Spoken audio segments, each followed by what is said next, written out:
These new eyes in the sky are raising some concerns about law enforcement's capability for surveillance. This is the Matrice 200 series, DJI's most rugged, reliable, and versatile commercial aircraft to date. It's state-of-the-art technology that can go where police, firefighters, and paramedics can't. To that end, each is tricked out with 3 high-def tilt and zoom cameras, as well as thermal imaging, and that makes some people nervous. They could be flying the drone outside here, right, while we're talking, and they're looking in the window. Vic Walsack, the director of the American Civil Liberties Union in Pittsburgh, has concerns about their surveillance capabilities, especially by law enforcement. This is a significant expansion on the police department's ability to invade people's privacy. Saying that you don't care about privacy because you've got nothing to hide is no different than saying you don't care about freedom of speech because you've got nothing to say. That's a fundamental misunderstanding of the nature of rights and what privacy really is, what it's for. Privacy isn't about having something to hide. Privacy is about having something to protect. And that's a free and open society. That thing is liberty. You know, a lot of people are worried about government agencies spying on them, but they don't seem to be worried about Google or AT&T, who are handling their data minute by minute, and in fact can do pretty much whatever they want with it.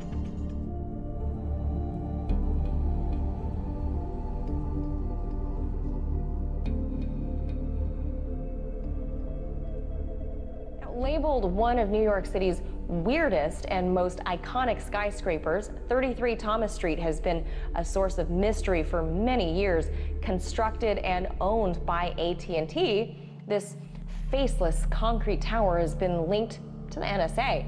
Many are calling this skyscraper the most terrifying building in the world. Tom Hanks sure thinks so. He was taking a stroll in Lower Manhattan when he spotted the building and tweeted, "This is the scariest building I've ever seen. What goes on inside?" His tweet set social media into a frenzy of speculation. It's the Men in Black headquarters. I've definitely heard that there's maybe some secret government stuff in there. What is it that people find menacing? Notice, no windows. Not one window on any of its 29 floors. Those aren't windows, they're giant air vents. So what gives? Well, we can now solve the mystery, or at least part of it. Turns out the building is owned by AT&T, and it doesn't have any windows for a reason.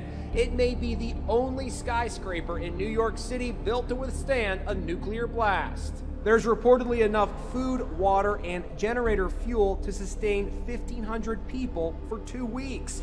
The skyscraper is located at 33 Thomas Street in Lower Manhattan. According to a recent documentary, Project X, the building houses AT&T's telecommunications infrastructure and also serves as a listening post for the NSA, the super secret national security agency. When approaching facility, ring the buzzer and wait for admittance. Just look at the building. It's got no windows. It looks like something from a space movie. The building is very sensitive to the sun and temperature, so that's why you have these big vents that you can regulate, like basically a big air conditioner. The main entrance is right here. When I walked inside and tried to get more answers, security told me the place was off limits to cameras.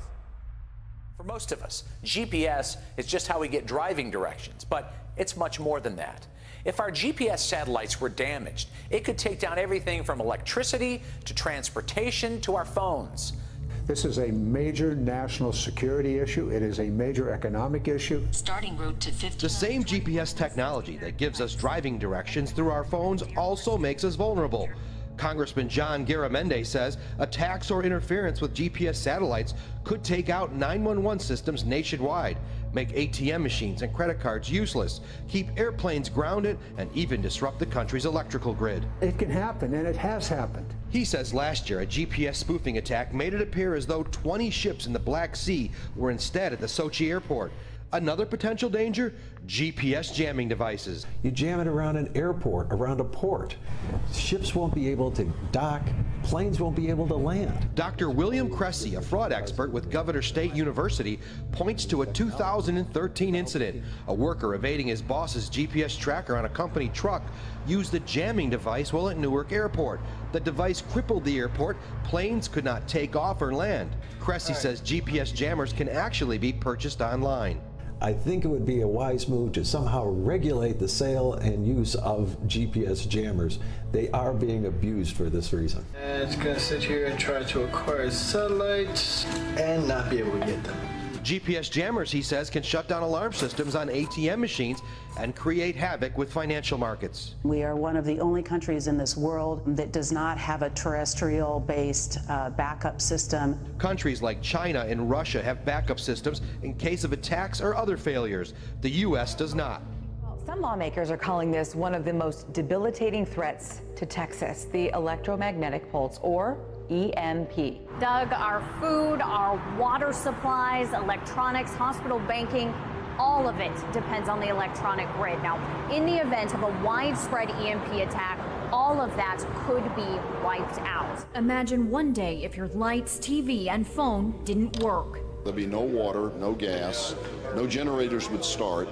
No electricity, all because of an electromagnetic pulse, an EMP, which is a powerful electric charge in the air that physically damages electronics within a given area.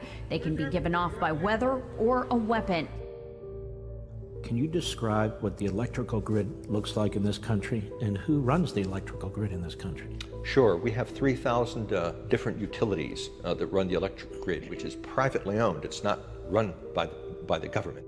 And this you can just put on the wall, the water purification. Some are already preparing for extreme situations. That is a major concern. Dana Ellington says that people come into his Richardson store every day worried about a severe power outage. Food bars, food tablets, a little miniature stove. And he's stocking up too. Water, food. Our biggest sellers are the freeze-dried food. When it comes to preparing for no electricity, I found out battery-operated items are the #1 seller, followed by solar. You can be proactive or you can be reactive. The reason some people want to be proactive now? Taking out that part of our military would severely cripple our capability. Paul says this isn't doom and gloom, but the state should take precautions. He'd like to see EMP shielding technologies installed on the grid system. Electromagnetic pulse. Yes. Is that what electricity does as it moves? What does that mean exactly?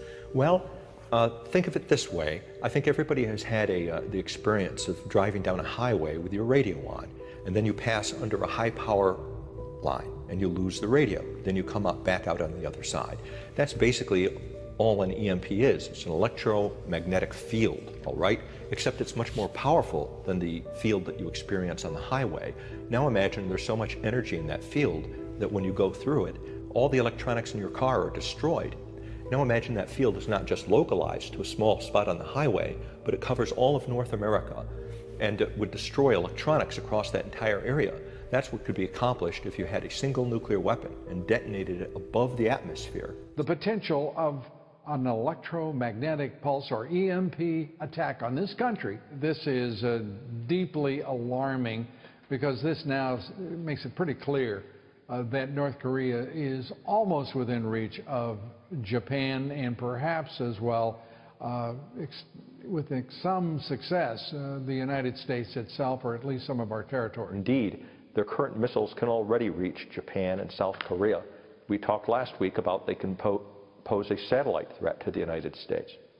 Are we absolutely convinced that they are working toward an EMP attack? How certain are you? We talked last time about 2 satellites held by North Korea that have been put up by North Korea that are going around the globe at the perfect altitude to carry out an EMP attack. How certain are you? What is your level of confidence? Well, the EMP Commission has high confidence that this is part of the North Korean game plan. In addition to this most recent test, which, by the way, was launched on a trajectory consistent with practicing for EMP. North Korea may be ramping up its missile program on the heels of last week's summit. Experts are now pointing to clues in these new satellite images. Experts say the rebuilding of this North Korean launch site is rapid and deliberate at a site that had reportedly been dormant since last summer. This morning, those new images of construction at this long-range launch site in North Korea, showing cranes, vehicles, and supplies next to the test site. The images emerging less than a week after President Trump and Kim Jong-un's Hanoi summit broke down, which just this weekend Trump called historic. I had very productive meetings with Chairman Kim Jong-un. Very productive. Experts believe construction began again at the site either shortly before or just after the Hanoi summit. President Trump has made the lack of testing of nuclear and missile sites a major talking point when citing progress with North Korea. We have no testing, no missiles going up, no rockets going up, no nuclear testing. You are entering one of the most secret places on Earth. It's a bunker built into a hollowed-out mountain in Colorado. It's just one of the top secret shelters where 7,000 Americans will go to in the event of nuclear annihilation.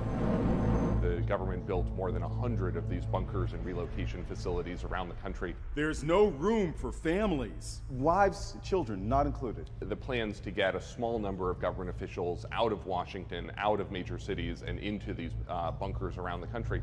And it doesn't include families. Garrett Graff is the author of the new book, Raven Rock, the U.S. government's secret plan to save itself while the rest of us die. Another bunker is buried in Virginia at a place called Mount Weather. This is the Mount Weather facility about 60 miles west of Washington, D.C. And it looks like a typical secure government facility. It is surrounded by a chain-link fence with a barbed wire at the top.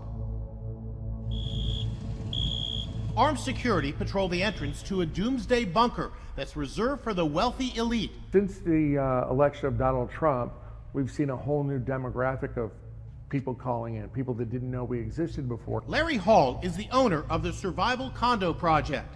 These 16,000-pound doors lock you inside.